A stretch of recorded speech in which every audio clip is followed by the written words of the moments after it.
Welcome to the Banker Lamp. Please enjoy the video. You begin by signing into the Google account that manages the page. This ensures you have the right permissions. Once signed in, open the Business Profile Manager or find your business on Search or Maps to access the Edit panel. Make sure the profile is verified. If not, request verification now so edits will publish reliably. This first step prevents locked fields and speeds later changes, and it explains why verification matters for visibility and control. Now you edit the core details.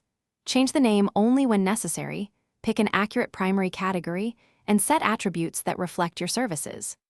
Once done, update regular and special hours, list services and products with clear pricing or descriptions, and add high-quality photos to boost trust.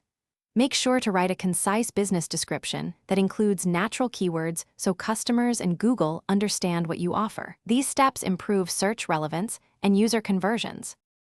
Finish by reviewing every field, click Save, and watch the publishing status for each change. Some updates publish immediately while others need review.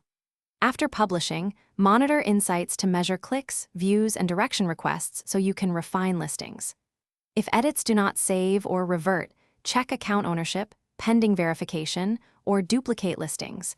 Re-verify ownership or request support through the Profile Help Center. This troubleshooting tip resolves most common blocking issues quickly. Thanks for watching. If this was helpful, leave a like and consider subscribing. See you next time.